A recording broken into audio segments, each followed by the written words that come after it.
Today, I'm going to tell you all why, even in a complicated game like Flesh and Blood, that my joy comes from playing simple and more straightforward decks. Is it because I'm a bad deck builder, a lazy player? Could be, or perhaps there's more to it. A huge shout out to our channel members for supporting what we do here.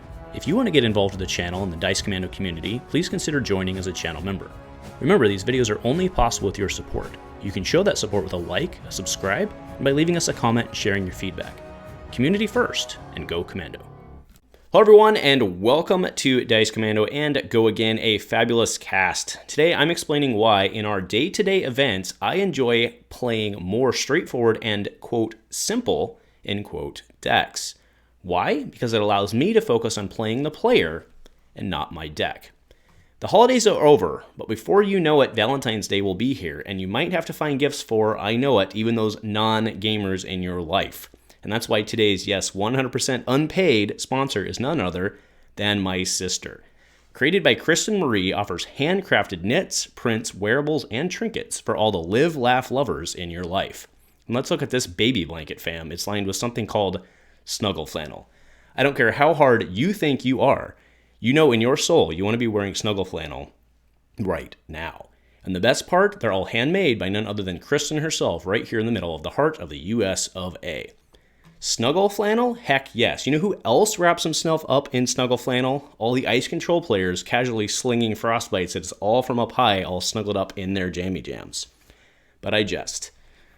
Well, kind of. And I get it. In order to be a smart card player, there seems to be this belief that you need to play more complicated, control-y type decks. Look, it's no secret that Flesh and Blood is a complicated game. It's also well recognized as being a highly skill-based game. More often than not in this game, the better player will win. And that's why, in most cases across most TCGs, not just Flesh and Blood, all meta roads eventually lead to control-y type builds. It makes sense. The more decision points present over the course of the game, the more favored the better player will be. And this is why, by and large, control players will frown at aggro players all day long. Because aggro decks, by and large, win quickly, or don't. They are more linear in play. The majority of the work in an aggro deck comes in the pre-build and the pre-game than it does in the game itself. And as such, yes, there are less critical decision points in-game overall. In general, aggro decks are also easier to design, build, or net deck, of course, and pick up and play, and hence a greater population of new players play them. This also reinforces, then, the misconception that non-control is for inexperienced players. By all measures, control decks should win because they're piloted by the better players. But when a control player gets beat by an aggro player, well, that deck is busted and too strong and shouldn't ever have made it out of playtesting, now should it? And it's often a similar argument for net decking. Every aggro deck ever was just net decked. But every control deck is the result of painstaking planning and thousands of hours of testing and reps. Now granted, 1,000 hours of play is really only about 4.5 Oldhim games, so that's fair. It doesn't matter that Oldhim uses seeds and shield 45 times a game and swings hammer 40 times. You can't understand how big-brained it is to pitch stack and set up that final kill.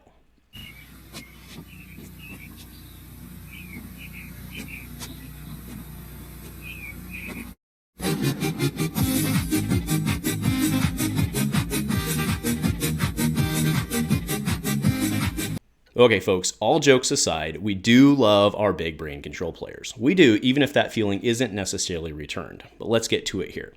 So if you aren't playing a more complicated deck, do you suck? If you ask some people, probably. But not this guy. Because I believe there's an art in playing a deck, any deck, well. And why do I say that? What brings me, personally, the most joy in Flesh and Blood is not just playing my opponent in the Flesh and Blood, which is true, but it's the gamesmanship. When I think back about the most fun games I've ever had, it's the fake-outs, the bluffs, and the head games. Consider for a moment the beauty of something as simple as putting a Sigil of Solace in your arsenal. As long as you're floating 2, your opponents are pooing their pants. When they finally get that CNC to put on pressure, you just play it, take the hit, and swing back harder. So tasty. Yes! Yes! Oh, let me taste your tears, Scott. Your tears are so yummy and sweet. Or maybe it's the play of, does my opponent have the pummel or not? Was I able to make them think I had a razor when I didn't? Or on the flip side, was I able to do something that looked like a mistake, only to slide in a cheeky move and swing the tempo in my favor? because sometimes the technical heavy decks don't allow as much for those opportunities. Oldhim is a thinking man's hero, the sequencing, the math, the foresight. But in many cases, his advantages rise from the flawless and steady execution, and leaves little or no room for the fake outs, the bluffs, or the wow, great play, dude.